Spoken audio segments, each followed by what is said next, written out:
Welcome, Haywards Heath, Wivelsfield, Burgess Hill, Essex, Preston Park, and Brighton.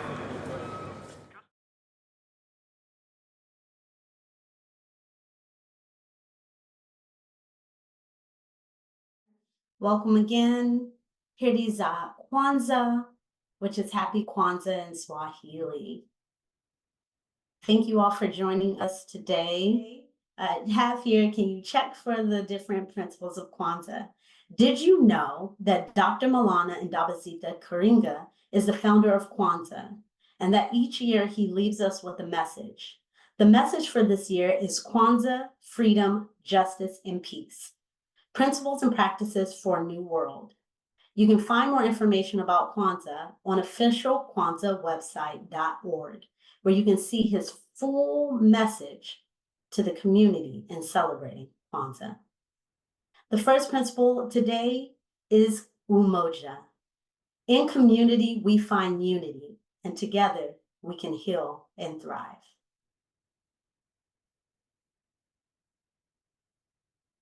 And at the Melanin Day School Academy, this is exactly what we do. We support each other and we stand together as we organize our families to be able to support upholding our African ancestry with tools to learn, grow, share, and play. Kujichagulia is self-determination, and we are determined to do and be our very best. And our mission at the Academy is to foster healing and thriving experiences for our families. And this comes with a very foundational determination to see a reality where we're healing and thriving together. Ujima is collective work and responsibility. We do none of this on our own. It requires families, moms, dads, grandparents, aunties, uncles, to come together to say that changes need to be made, willing to pull up their sleeves and make the adjustments so we can create the world that we want to live in. And with that, we have been able to support and align with different organizations locally, nationally, and internationally, just to name a few: the Florin Square Community Development Center, the Sojourner Truth Museum, who's putting on this wonderful Kwanzaa celebration and showcase in partnership with the City of Altars. We have Legacy Protection and so many others. Ujamaa Cooperative Economics, where we are able to pull together our resources. Here you'll see some of the children do a Kwanzaa activity, baking vegan treats that they could use to sell for fundraising efforts. And a lot of the other resources that we bring together allow our families to see themselves healing and thriving, not being pushed away, but being supported with the things that they need. Making them more accessible is a top priority for us. Resources may be available, but they're not always accessible. So we're doing this at the Academy in a way that it is engaging and enjoyable for the whole family, to create connections where commitments are being shaped to create more positive narratives within the Black community, and then impacting the greater world at large. Nia is purpose. Do you know your purpose? If not, wonderful organizations like the Sojourner Truth Museum have so many activities that you can engage, from drumming, dancing, artwork, writing, building, to find out what it is that you're good at, what God-given talents have been given to you, and how can you commit those to yourself, to your community. And the Melanin Day School Academy does just that. We've been creating safe spaces since 2020 and are so happy to have been founded in Sacramento to support our families through different events, to preserve and advance the rich culture of heritage for Black communities. And we do a lot of awesome performances as well. So if you ever see us out there, definitely connect. Kuumba, creativity. like a child has an imagination that can be beyond this world. We must be creative. We must be able to work together and see things that aren't right in front of us. And so having a childlike mind is what we remind everyone as we create the reality we want to live in. So we at the Academy like to say, we learn, we grow, we share and play, and we love ourselves each and every day. It's a motto that we constantly remind ourselves, constantly remind others that as we learn, right, like a seed that has been planted into the earth, it will continue to grow, share its knowledge, spread those seeds all around, and remember to play. Any money. We have to have faith, our faith in our Creator, faith in ourselves, faith in our community, and faith in each other. And the children bring this out for us completely, reminding us why we do what we do, leaving behind a foundation for them to thrive.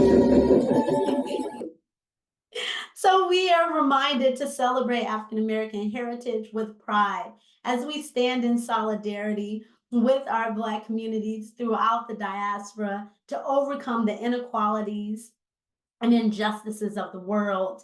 Know that we stand firm in community, in unity together.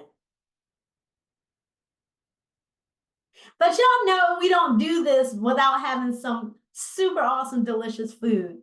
Breaking bread is a tradition across different cultures to have foods that warm your heart and soul, heal your mind, and just have you enjoying your time together. So make sure that you feast on some delicious foods. And as we do that, we continue to learn about our resilience to overcome. Many people remind us just how strong-minded, strong-willed we are. And that is so important to pass down to our youth so that they know when trials and tribulations do arise, that they are able to overcome. Again, we are proud to be founded in the capital of California and to have been impacted by and to have an impact on over 200 community members. We've been able to since extend to Maryland, Virginia, and North Carolina, connecting families virtually and in person. And this is only the beginning. So our charge to you is to connect with your community today. See how you can align, be the best version of yourself, and share that with your community. See how you can take it to the next level. Because this is what community looks like, and your community needs you. Again, at the Melanin Day School Academy, I want to leave off with a reminder for this particular session about we love ourselves. And so part of our chant is the Melanin Scholars are here to say, we love ourselves each and every day. We learn, we grow, we share and play. Hey, Melanin Scholars are here to stay.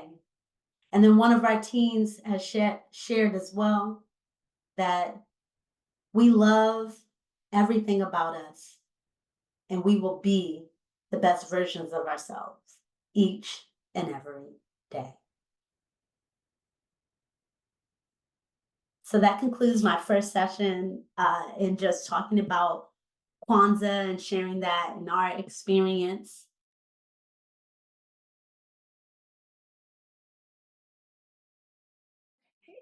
My name is Daphne Burgess Bowens, and I am coming to you from Moulton, Alabama, which is a very small town where quite a few of my family members were born either here or in the surrounding area. And I am presenting an altar today, which is called Altar to the Matriarchs. And it is something that is near and dear to my heart because it is actually kind of part of work that I have been doing in my own art practice for some time now. And I really took this opportunity to kind of bring some elements together. And I want to kind of walk you all through these pieces, these images that you see here on your screen. So I'm just going to kind of step aside here and start with kind of telling this story of some of the amazing women in my family.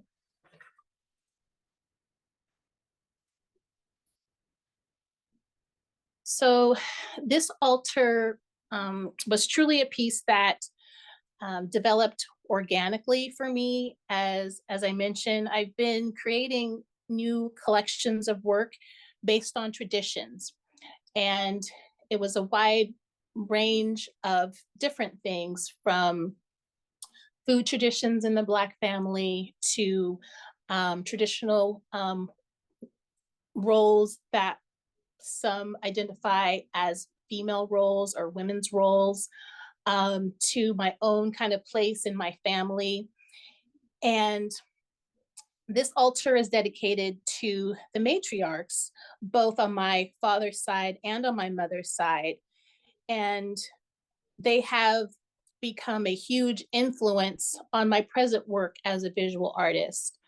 I moved here to Alabama about 4 years ago, and this kind of connection to the places and these cultural artifacts, which I'll go into in a minute here, has really kind of changed my view about art and just life and things that I personally want to do and get out of the work that I do.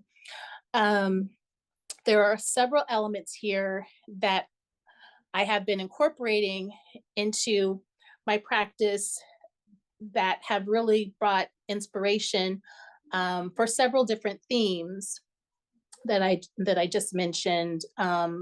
And for my altar presentation today, I'll be taking you through some of these images.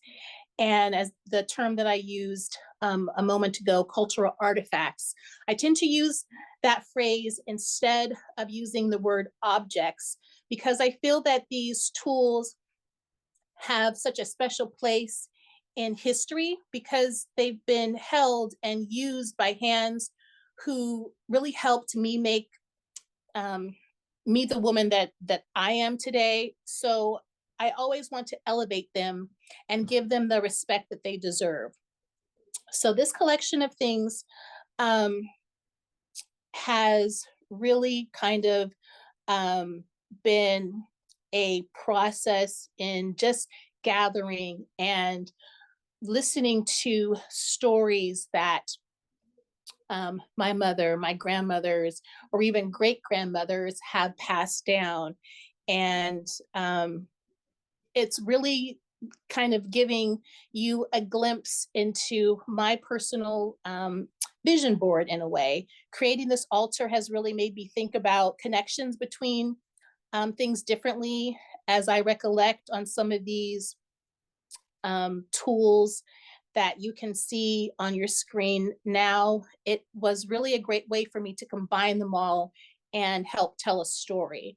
I'll be starting out with the area, and I'm going to kind of move this a little bit so you can kind of see as I go, this little area here where I have some bricks, and those represent the foundation that these women, my ancestors, have played, just being very strong and supportive. And I have a light there, which hopefully you can see kind of shimmering a little bit, which shows that they've really guided the way for me and so many other women in my family. And hopefully that light will continue to shine for the future women that come along. And of course, I'm here in what many people call the Bible Belt. So I have this cross that represents their faith that so many of them have drawn on to, provide that strength. And that is something that has always been a part of my life. And it represents that belief in a higher power, whatever or whoever that may be or mean to you as an individual. So that's what those elements here represent. And I also have some quilts. You can see I have some right there, and then down here on this little quilt rack. I've been incorporating quilt imagery in my work for well over a decade.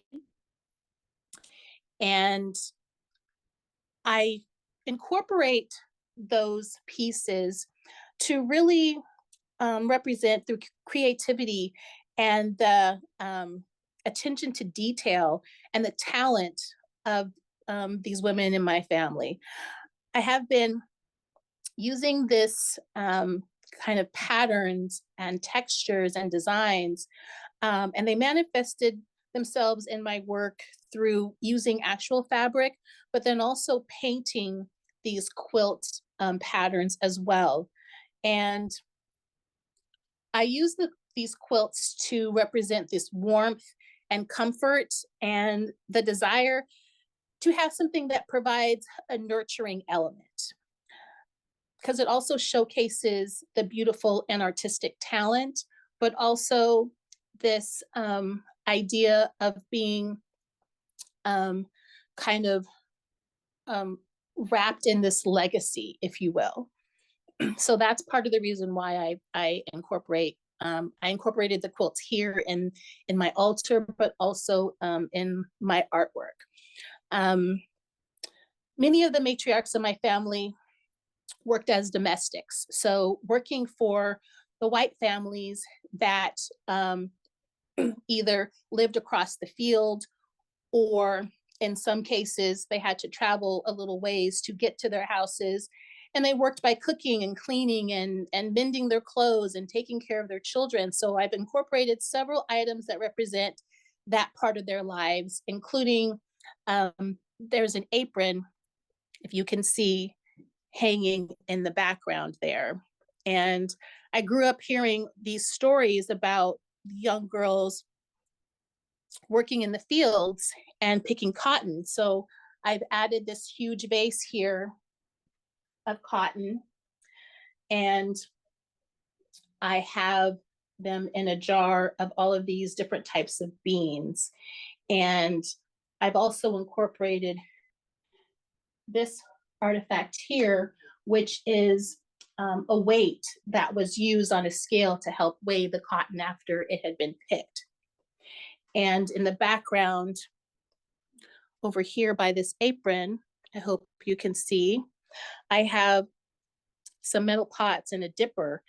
And I often times heard stories of having to go out to the well to get water to cook, and then a lot of times to bathe. And so I incorporate those elements to really kind of add that or the story of what was left for them. On one of these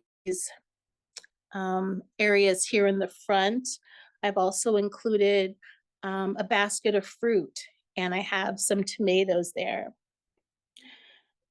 Being out on the farm, as many of them were, and always having fresh fruits and vegetables to eat was so very important.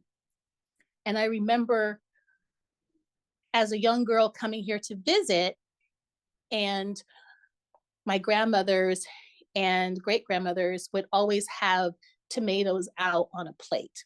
It was like an extra element to the meal.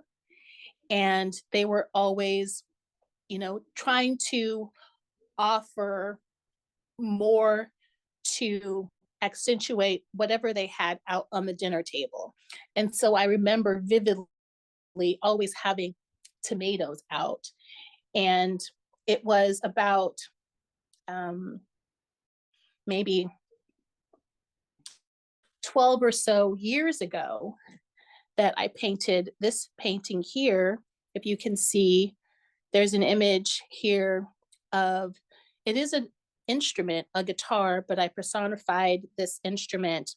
And there's a woman here sitting in a chair with her watermelon.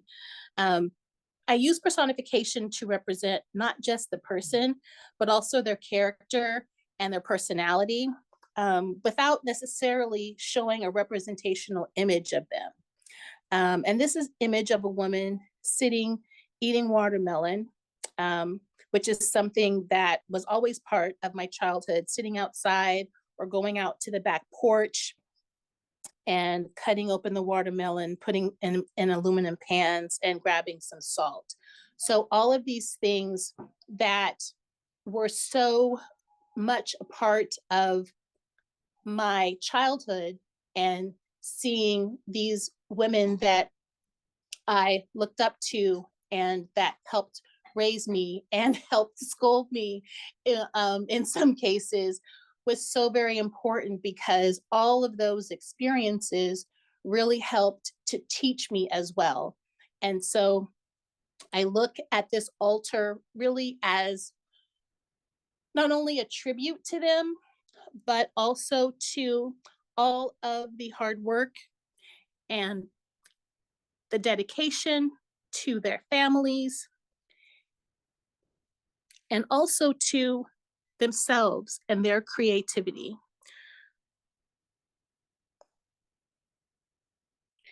And I hope you can kind of see some of that in these pieces that I chose to incorporate into the altar. Amongst some photographs and some other treasures that have actually been passed down to me.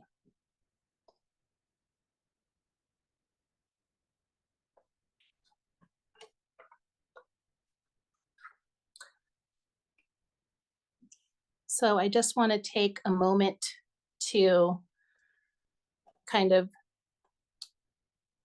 reflect on that and really say thank you to them for everything, really, for the person that I turned out to be, for everything that they did to support their families. And I think, you know, being able to honor them is such a blessing. And I hope you have enjoyed my altar. And I thank you for your time and attention. So thank you. So Daphne, could you tell us a little about where you are in your gallery, the practice? Yes.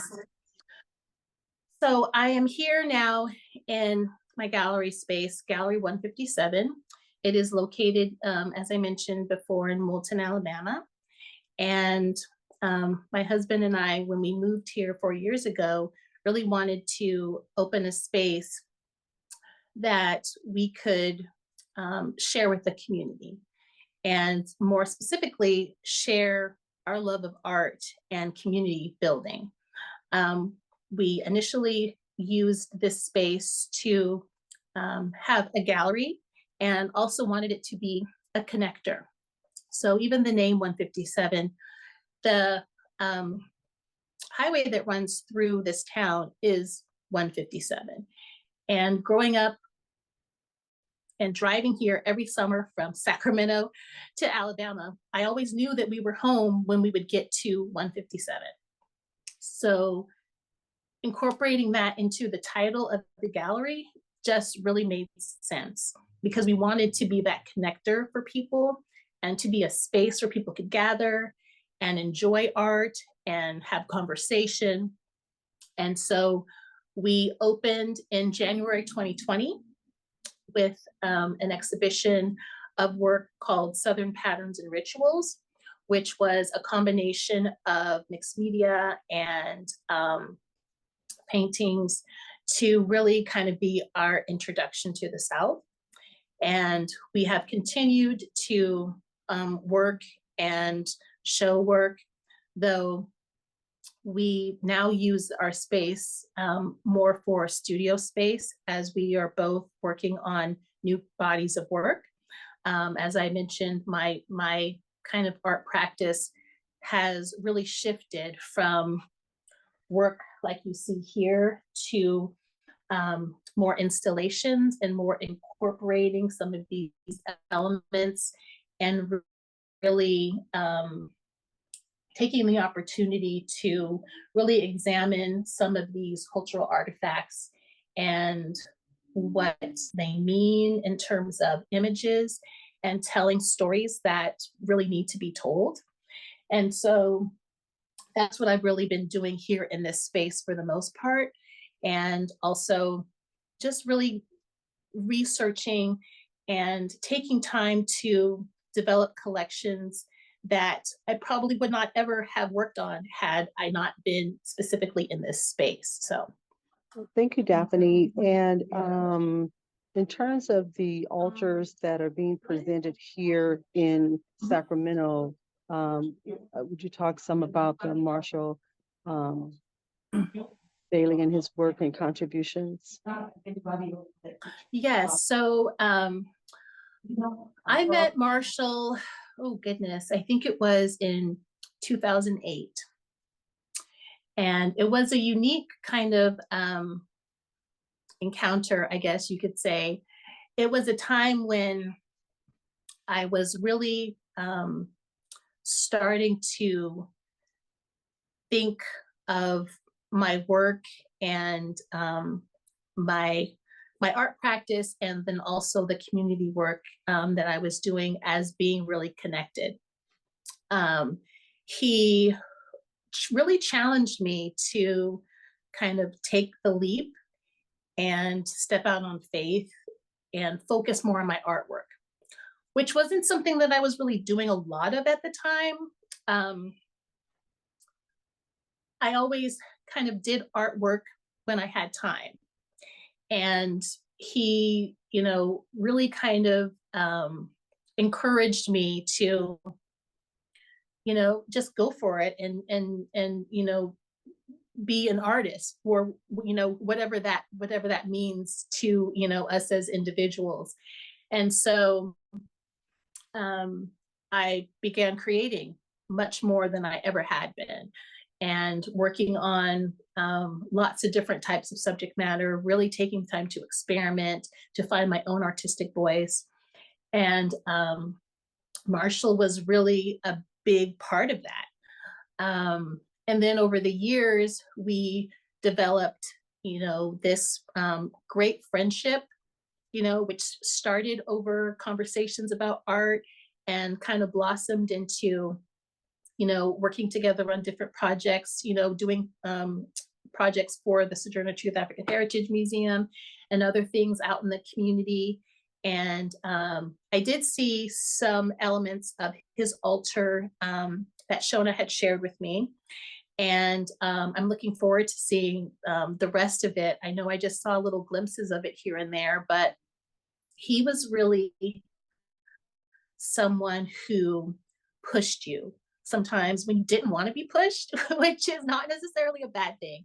But he was an infectious person in that no matter what your like or dislike in terms of art, he was always really challenging you to, you know, go further, to, you know, look deeper and to create. And so I think that was something that I really needed at that time. So I feel like that's what really kind of drew us together to become friends. So Great, and thank you so much for you know, being a part of the altar project this year, and Thank as you. you are every year.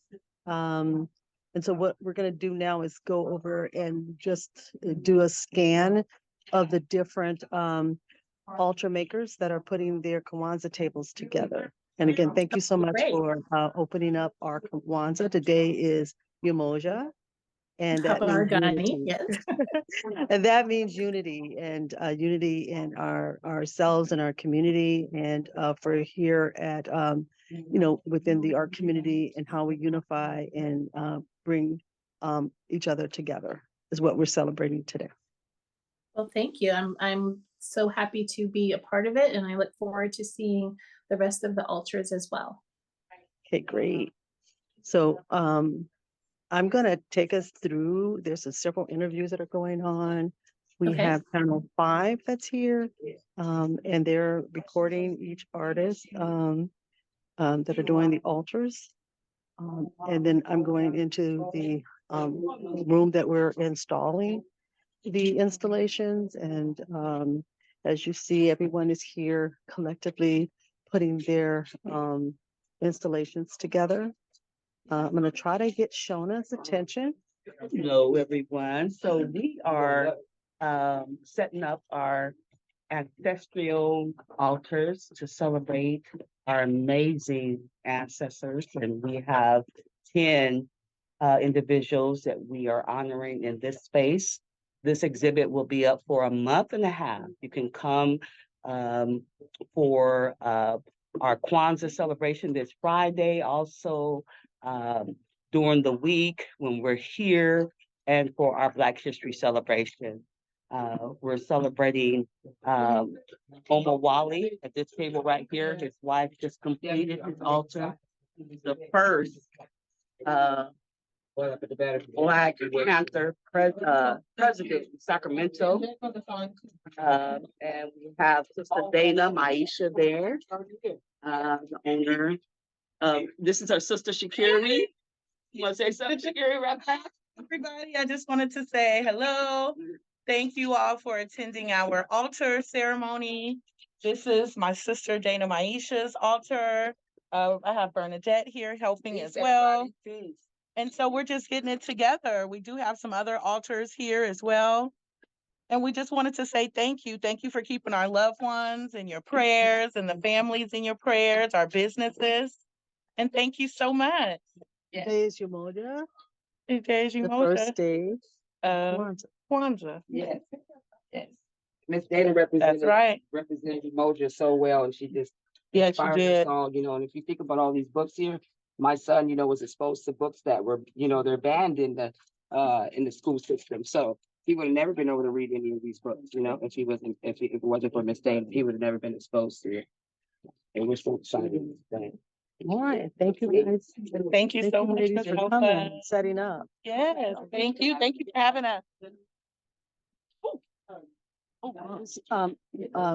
Altar is a tribute to Sojourner Truth. Again, we're installing. Today is the first day of our installations. The installations will continue all week until the Kwanzaa festival.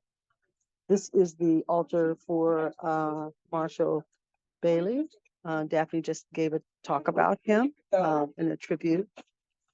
We're honoring all of the artists in our community that have passed this year.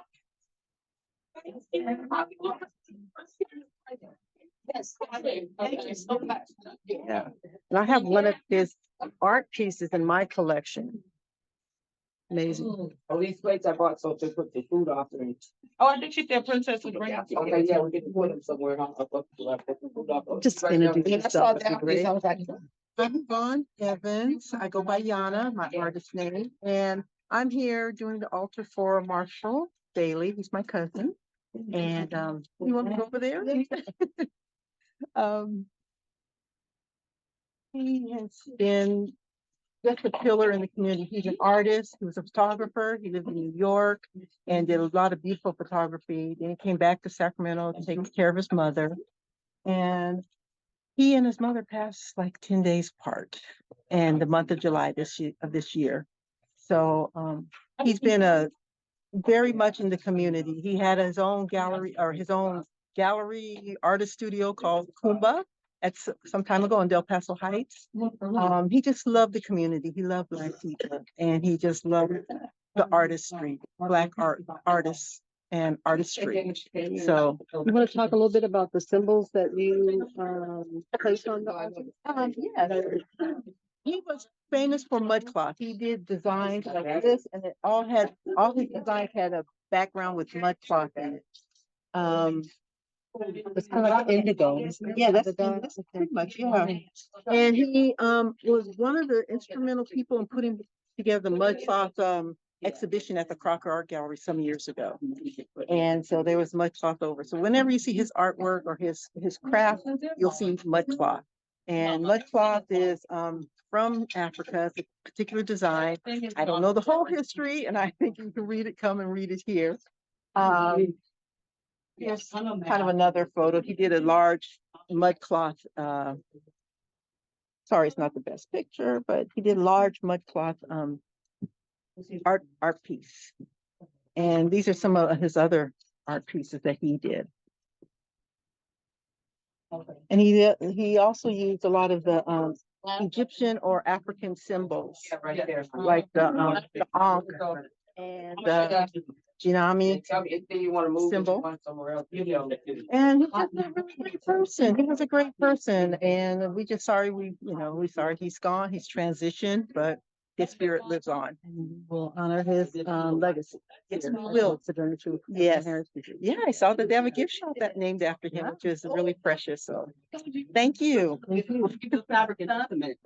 Okay. And we have like Judah, introduce yourself. I am Judah Pimentel. I am a visual artist that works at the Sojourner Truth Museum. And I'm currently working on a mural that is, I believe, a representation of ancestors. It's a photo opportunity if you go to the altar room that we have, and it's going to stay the rest of the month. It's the same thing. We just have like a female and a male representation of the ancestors. What are you going to say? Anything about your experiencing the altar? You've done this before? This is my first participation in Kwanzaa. Have you participated in the City of Altars? I don't think so. None of it? No, Okay, yeah, I've yeah. heard about it though. Yeah. So it's first time. As we say, some of the installations are still coming together, altar maker here. Yes, my altar is the earth, altar for the earth. My name is Nia. I'm with the Melanin Day School Academy. And here I have the element, the earth. And we have seeds, mushrooms, dirt, plants, sticks. And then we have water. And then I'm about to do air. All right, and this is my first time meeting you. I'm Alpha. Yes. Yeah, we always do this virtual space. Nia is part of our Creative Core project as well. And as part of we have two altar projects going on here. One for the City of Altars, which is funded through Creative Core with the Latin Center for the Arts. And then she's also part of our experience here with Melanin Day School Academy, which is our cross-sector partner. So great meeting you for the first time in person. But we always do this Zoom and virtual space. So thank you. Yeah. Oh, okay. 4 years now. Yes, indeed. Yes, indeed. So just keep talking. Your installation is about. I'm just helping wherever I'm needed, and I was just expressing that I have some glasses that Miss Cleo made several years ago for me, and I was going to bring them in here. I might still bring them in here if it's okay. And Miss Cleo is? She was a great member of the community, an entrepreneur, she helped to inspire people to do for themselves. Just an all-around great woman. I mean, she did so many things, hairstylist, a poet, artist, everything you can imagine. So, yeah, just truly dear to so many people, not just in Sacramento, just all over. It's like that. But what happened was The art of feeling. that piece of work. Yeah. It's not. And so today is Yamoya, the first day of Kwanzaa. And what does that mean for you and your family? Yeah, unity, like what we're doing here, just come together, coming here together to express our love and remember our ancestors. And just building. And then the little one that's always showing up. Yes, this is Fatima. Fatima. And your business here at the African Marketplace is? Yes, ma'am. So we have Nubian Family Beauty Supply, which is a few doors down from the SOJO Museum. And we also currently run the African Marketplace, which is first and third Saturday of the month. And like I said, I'm just here to help wherever. So I'm a volunteer for the museum at times. Yeah. The Kwanzaa festival is this Friday, so what's happening at the market? Say it one more time. What's happening at the market? So the market is not until the 6th, but there's always something going on here. The 29th is the Kwanzaa festival we're having here. I mean, it's going to be from 12 to 7 o'clock. It's going to be a lot of things going on. 3:45 is a performance. 5 o'clock is a free meal, and 6 and 7 o'clock is free gifts. So bring the whole family out. It's for everyone. So come on out and join us on the 29th. All right, thank you so much. Yeah, this is I asked where she going, she said she wants to get out. Okay. so we're just gonna like look around at these installations that are kind of coming together. And this is Hi, I'm Anissa, and I'm just here helping out wherever my help is needed. and this altar you're putting together is in honor of her. I put it in a box, those small top for you, and let us see how it grows. When you see how green beans grow. Miss Eleanor. Yeah, Miss Eleanor. You can teach you how to wrap it around the stick. Oh, It's beautiful. So this I'm just helping setting it up, and then someone else will come over and finish, adding to it. Is this your first altar, or you've done altars before? This is my first time doing Uh-huh. this. My mom usually do one. Well, my mom does one all the time, and I've Por never. Días de los Muertos? Mhm. But I've never like added to, or this is my first time. Just Did you participate in any of the City of Altar activities from October, November? I guess this is my first This is your time. first? Great. I'm glad you're here. And you are a artist as well, right? Yes. You have a business here. Yes, Anissa's Art Corner inside the building, 2250 on Florin Road, right by the museum. So when you come see the museum, come visit me as well. And sometimes you do projects with Yes, Wednesday through Friday, I'll do free activities with all ages. Mostly it's youth, but it's for all ages. My space is created for families to come together and have some family time. So that's why I created that space. So Wednesday through Friday, they have free activity, and on Saturdays, I do a $5 paint day. Oh, wow. Yeah. And so that's what we're talking about, the Umoja. And so that's why it was important for us, the first day of Kwanzaa, to come together and all of us come in and share in terms of unifying and putting our altars together. So thank you. Thank you. So what we're doing is we have another altar maker. She just was being interviewed earlier. So I'm going to see if she want to talk a little bit about her altar. Let me see if I can do that. This is Facebook Live, and then we're also doing a virtual production. Yeah. She's making fun of me. No, I'm not. No, this is beautiful. It is. It's beautiful. It's gonna look better when everybody finishes. It's beautiful. A lot of people say, I don't celebrate Kwanzaa, I don't celebrate Christmas, whatever. Wherever you're happy, you celebrate. Two separate, two totally separate things. Yeah. Yeah. We always try to incorporate everything. We have to stop doing it and just celebrate. If you don't want to celebrate, stay home. Don't go to the event. There you go. And here at Sojourner Truth African Heritage Museum, we're saying that Black history is 365 days of the year. And then we're also saying that we are implementing the principles of Kwanzaa, throughout the year and not just this week. Not like six to a table. I agree. It's really funny because I was interviewed by someone else, and I told them that anytime they can change daylight saving time, they rough. They change daylight saving time. What is that to us? Why we can't have January through December, January through December. That's it. And celebrate that. It keeps us from knowing real history. That's how I feel. Yes. And I know we'll see you at the rest of the activities. Yes. Throughout the week. Yeah, we love showing her. We're gonna support her whatever she does. Thank you. All right. I like your hair. Thank you. All right. Lock it out. Sean, you have anything else?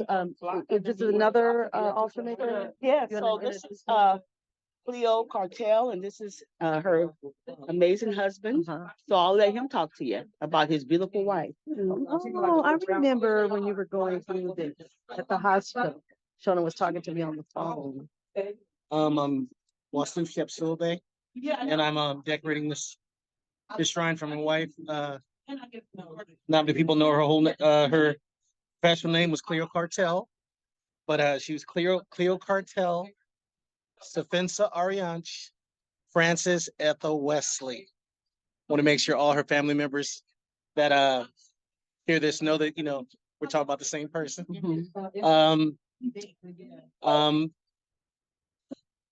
Phenomenal artist, poet, singer, creative person, cosmetologist, and every community that she lived in, every industry, she made an impact. Makeup artist, coming from Oakland, California, and Sacramento, always being involved in supporting entrepreneurship and business and mentoring youth.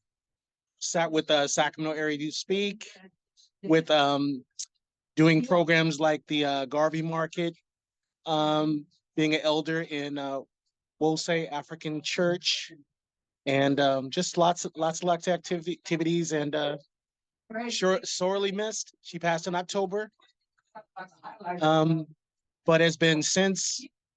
She was recognized by the Exceptional Woman of Color as the Artist of the Year, and recognized by the State Senate and the City of Sacramento for her art and poetry and recommendations. So just everybody knows her as Cleo Cartel, and we're just honoring her as we have with Kwanzaa. And Kwanzaa is one of it's a traditional holiday for Africans and African Americans, celebrate your ancestors, and for us to never give up our heroes and sheroes. A chance for us to do that. Thank you so much. Can you talk a little bit about what's on the table? Well, you're still putting it together though. Her images. What's so important is that she was always joyful. So we want to celebrate. We want to have a visual representation. This is a picture from her youth, and you see her with her afro, and then her being active in things that she was most interested in, which was our ancestors, celebrating Marcus Garvey, the Garvey Market. And this picture down here, this image represents her. She would do goddess workshops. She would do fashion shows. I think one of her African fashion shows called Afro Freak.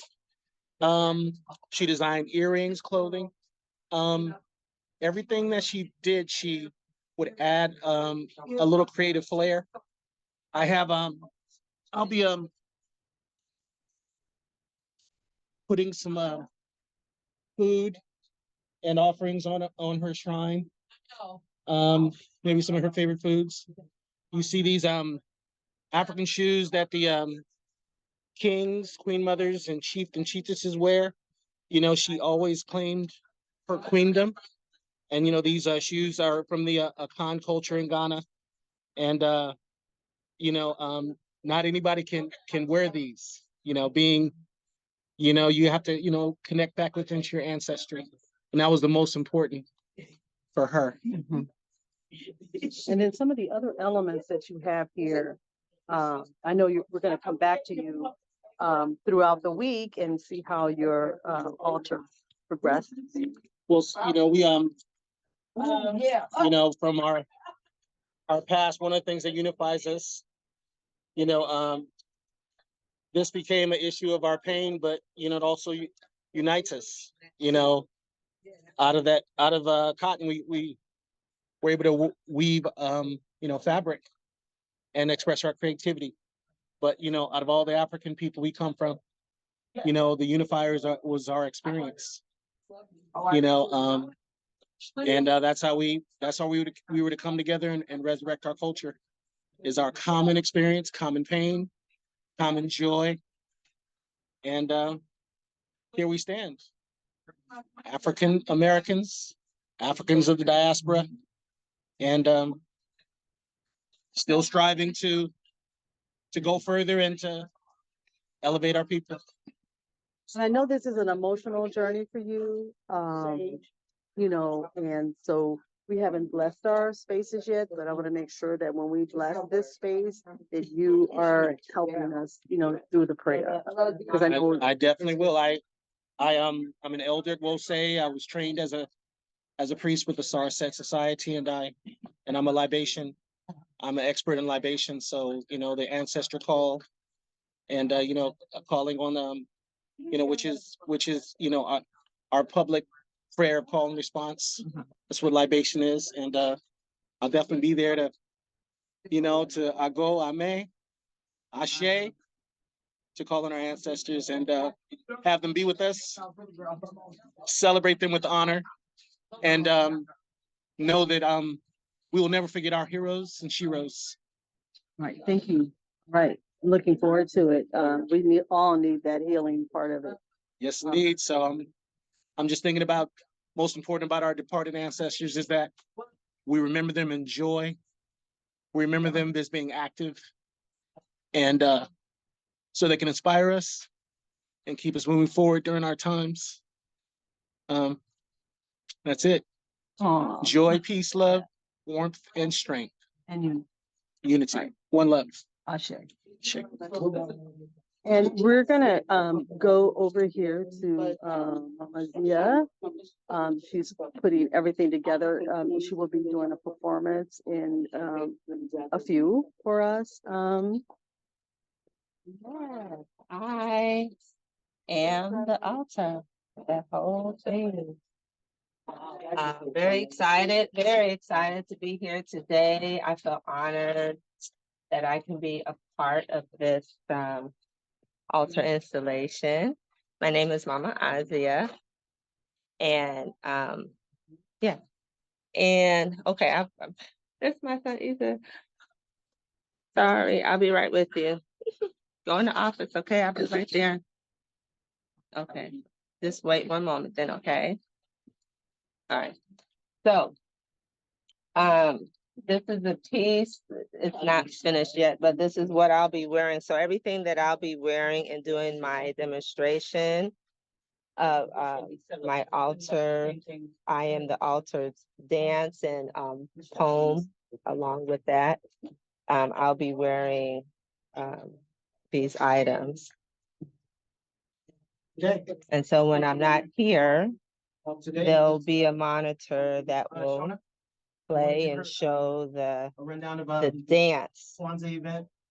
And also you'll be able to hear the poem while I'm doing it. And what inspired me to do I Am the Altar is that, you know, oftentimes we think that we need something outside of ourselves, you know, to find our sacred space. And just to let people know and to empower them that everything that they need is within.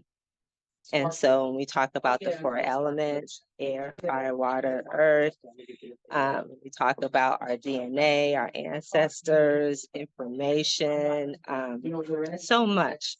So I'm really excited to be here and I hope that you enjoy my piece. I will.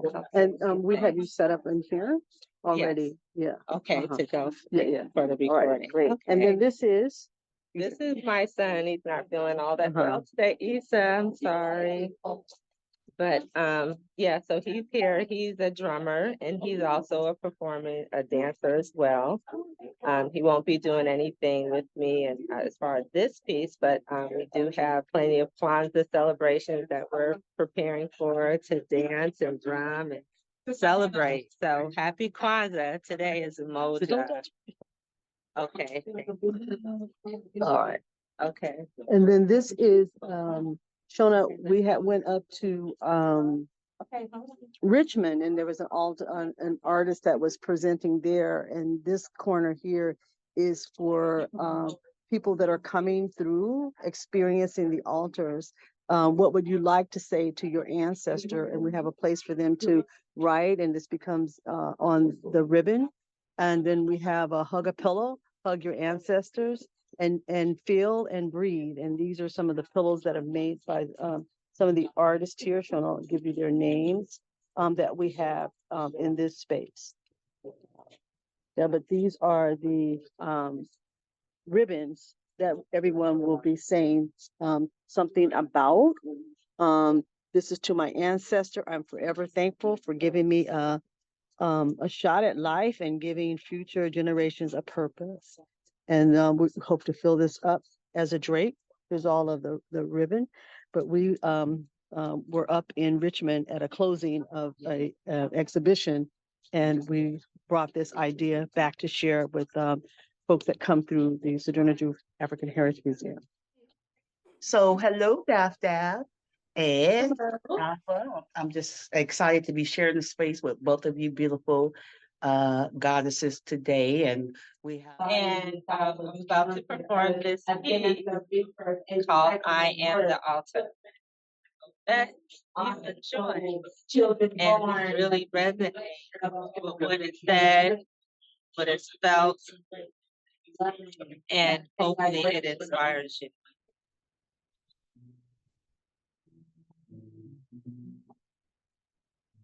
I am the altar. In the tapestry of silence, where echoes linger, I stand, a testament to my favorite image. Original black woman, giver of new life, on my shoulder, the weight of his glory. I am the altar, a living shrine, teenagers moving through ancestral time, a photographic image of those who came before. In the marrow of my bones, their stories born. The table of my existence adorned with grace. 4 elements dance around my favorite fair. Air, air whispered the wisdom of ancient times.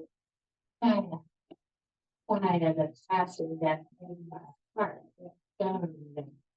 Water, water flows with the rhythm of our drums. Earth, earth cradling the essence of spiritual sun. I am the altar, a vessel of connection to a heritage steeped in love reflection. In the heart of my house, balance finds its home. Peace is currency which shares known. Cultural songs echo through the ages, a sense of resilience on history stages. Drum beats pulse like the heartbeat of the earth, a celebration of civilization, a testament to our work, inventions and wisdom, and legacy unfold. In every fiber of my being, your stories unfold. African rhythms vibrate through my neck, a tripping of existence free from change. I am the altar where traditions stand, a bridge to the past, your far-reaching land. In the grand theater of life, a fleeting thing, a reminder that our sojourner is but a dream.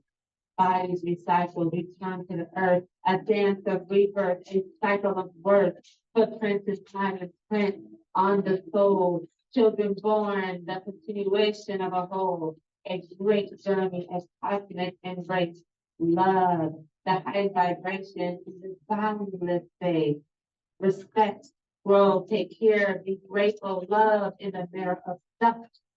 Find the altar above for the community with the ancestors and earth is a testament to the miracles of our birth.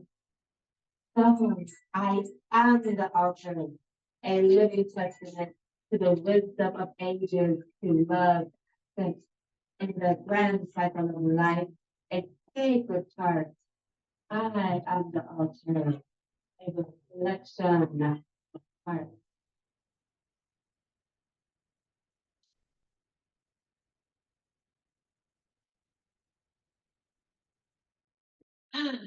This took a lot of work, time, effort, and I really wanted to inspire all that we are everything that we need. It's within us. If we do not have an altar that we build wherever, we carry it. If you do have an altar, that's beautiful.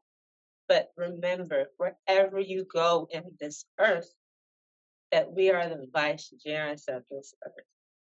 We set forth planetary healing.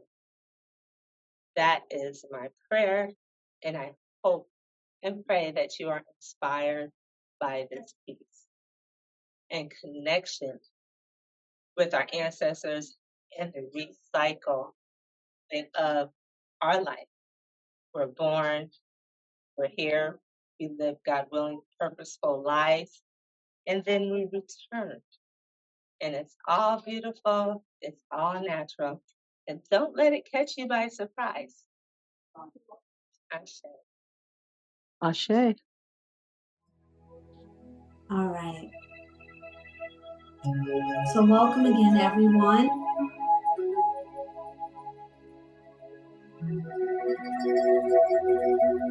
This piece is an accompaniment to the intro to Kwanzaa for honoring our ancestors from birth to ancestorship. And before starting, there's a custom in African traditions to pour libation. Here I have a plant, a living plant, and representing the cycles of life. The roots which flow very deeply and connect us all. The greenery, the plants, the many children that reach out and expand for many, many generations to come. The water and dirt for the earth that nourishes us all.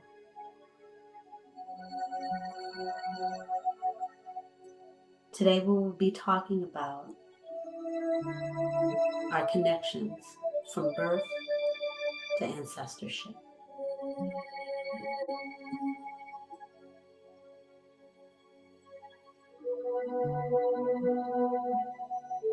In honoring our ancestors, I hear personally so many times that the youth of today, we are our ancestors' wildest dreams.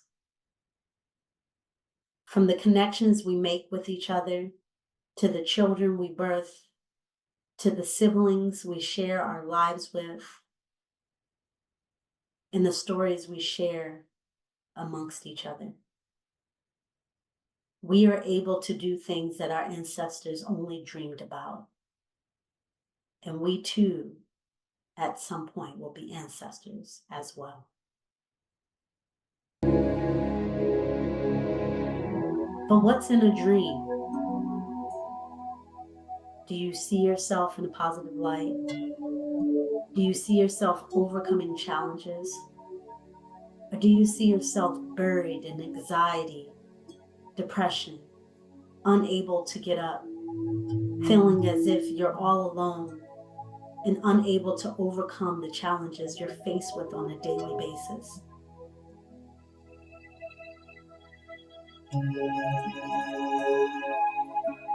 This is where we bring about a rite of passage. Journeying through life can be very challenging all on our own. But what the greats have left behind for us are steps to make the connections from birth to ancestorship.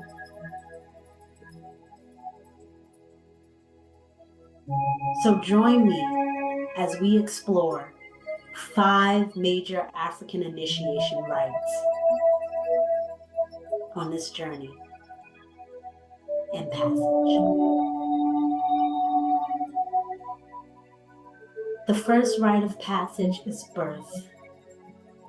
From when we hear our mother's heartbeat or receive our father's warm embrace, this is where the newborn is welcomed into the world. And many times, that first welcome is a naming ceremony, where the elders will come and share the stories of the great life that this new child would bring into the world. The next rite of passage, which is also the major initiation rite of passage that many people talk about, is adulthood. But a lot of times we leave out the younger generation. We think rite of passage in adulthood starts at 18, but really it starts at 12. There's so many changes that happens in a young adolescent and a young adult's life, from how to deal with different responsibilities, how to participate with their elders, that weird, awkward, tweenish space at times. And it's very important that we allow them to know that they're not alone, that we are here to support them, that we have gone through many things as well. And there's a community here to see them through the challenges.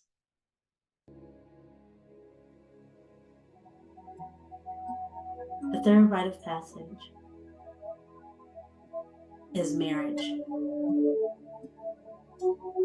This one, again, is a major rite of passage because it's not only about joining 2 families, but joining 2 missions. And in a society where divorce is high, especially in Western society, a lot of African traditional customs were based on foundational missions that the man and woman held together. As they honored their unique perspectives, they were able to bring those things together, unite their efforts individually, collectively, for themselves, their family, and their community at large. So the rite of marriage was a big responsibility and can continue to be a responsibility to be the change we seek in our world.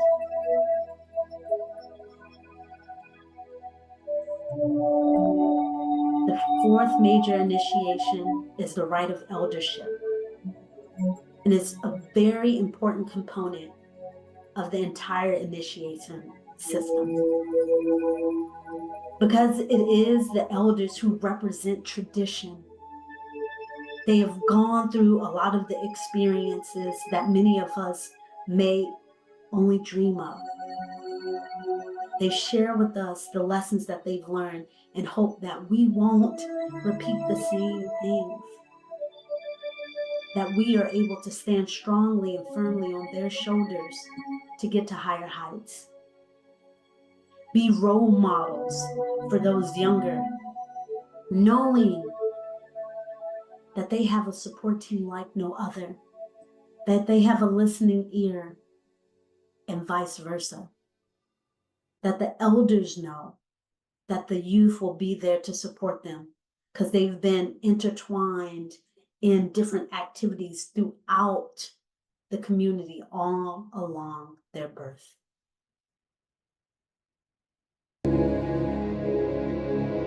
And then our final initiation pass, the fifth one, is the right of ancestorship. And this concerns with passing over into the spirit world.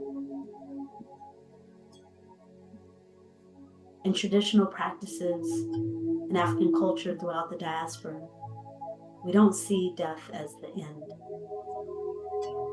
but another journey into the spiritual world. And as we remember those that have been gone, we remember their life, their legacy that they have left behind. The pebbles of information that helps us to know that there is something bigger than us. And we are a part of it. And we can contribute to it. Here on the playing field and in the ancestral world. So the work that we do here today, the lives that we live here today, feed into our greater lives in our spiritual world. Not to be separated, but deeply intertwined and connected.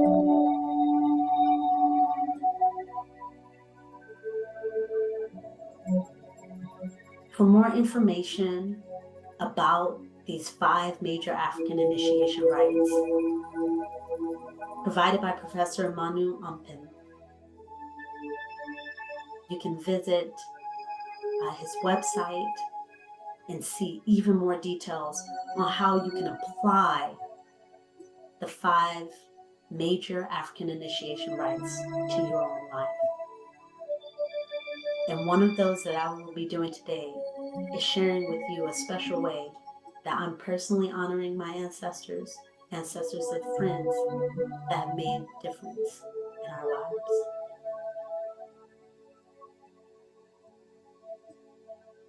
Ubuntu, I am because we are. I am here because my mother and father brought me here, and their mother and fathers, and on for 7 generations and more. And how important it is that we honor those that came before us. I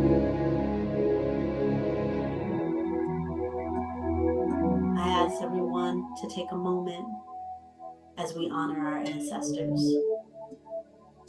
Lillian Hibbler was born June 19, 1925, and transitioned into ancestorhood June 30th, 2005. A message from Miss Marlena sharing about her great aunt. She said, Joseph, my favorite father's oldest sister, who with her other 2 stars raised me, along with strong women, ruled from their mother, and my big mama made me the woman who was allowed to release the woman in her own man. June 19th, 1925 to June 30th, 2005, Aunt Sis was my heart. My favorite song of peace from the beginning until her very end. Miss Marlena honors Lillian Hibbler.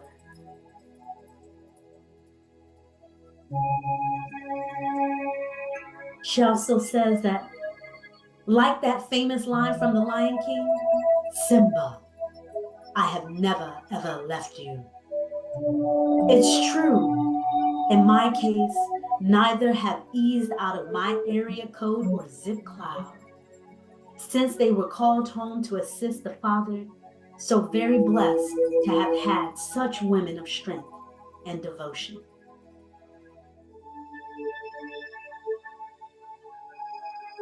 Honoring our ancestors. Kola Victoria Thrash. This is my grandmother. She was born March 7th, 1931, June 6th, 2023, where she transitioned into ancestorship.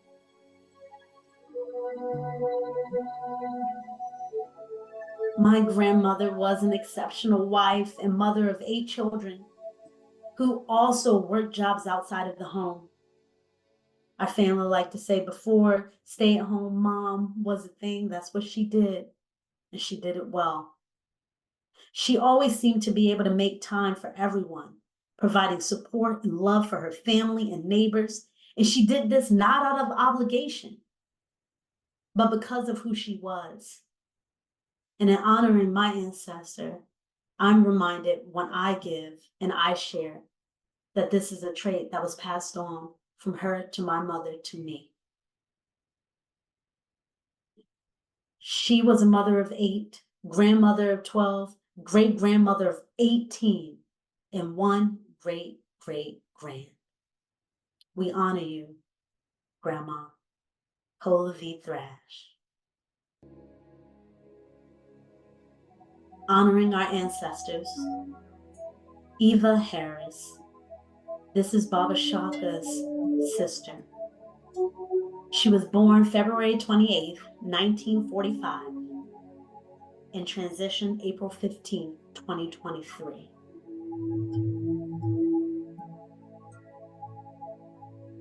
Miss Marlena wrote another note to share with you all. Sister to Baba Shaka, friend extraordinary, yang to yin, his ride to die, my monster-related highway into Tupac live and Ghost Riding. Born February 28, 1945, transition April 15, 2023. Sis Eva Harris, we honor you.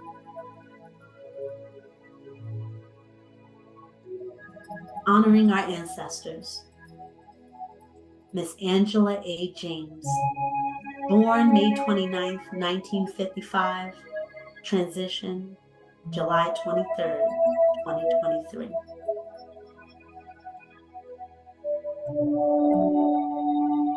Miss Angela, for me personally, gave me and our children the opportunity to showcase their talents.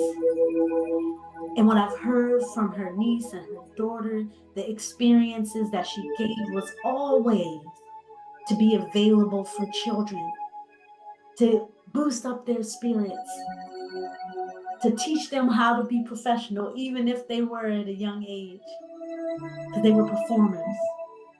And she too, as a performer, a poet, a storyteller, well-versed in the oral traditions practiced by her family. They call those jellies, women griots. Storytelling put into performance art. Her family from the Caribbean elevated her poetry. She was able to weave in words, music, and movement in an eclectic fusion that appeals to all audiences. Again, born May 29th, 1955, and transition July 23rd, 2023. We honor you, Miss Angela A. James.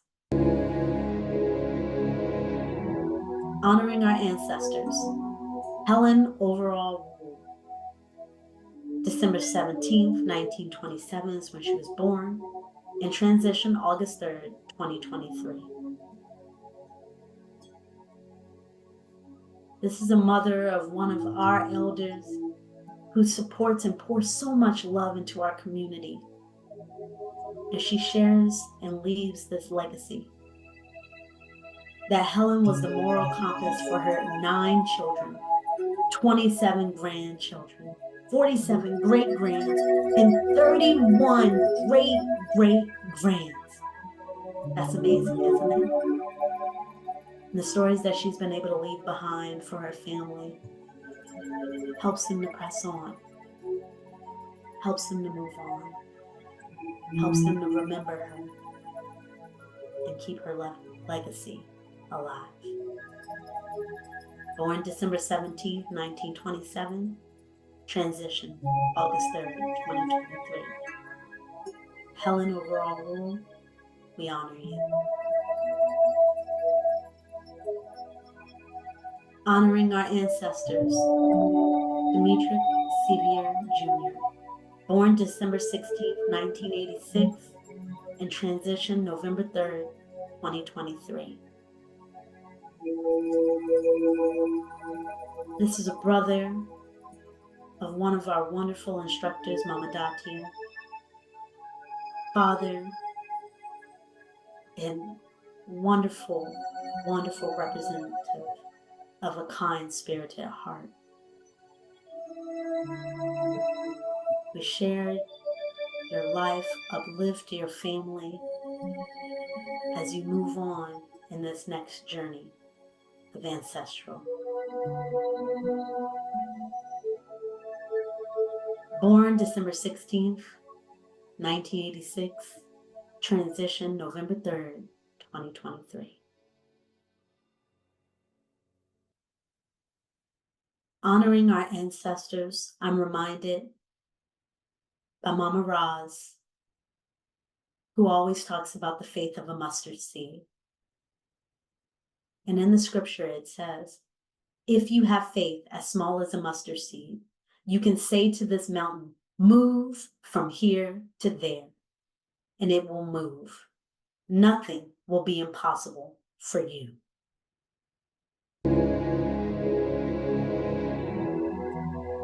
My name is Nakia Porter. I've been your presenter today.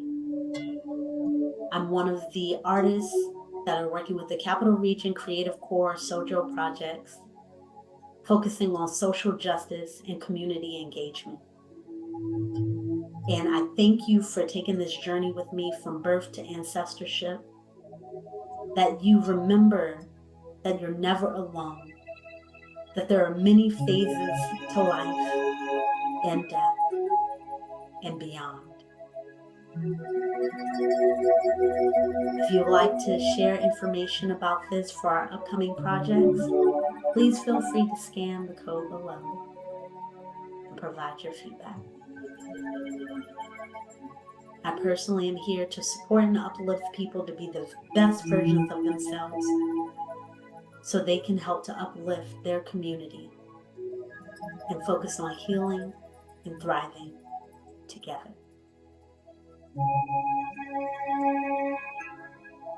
And also as the director of the Melanin Day School Academy, a cross-sector partner with the SOJO CRCC grant, we are exploring African rites of passage together. And together we heal and thrive. Thank you.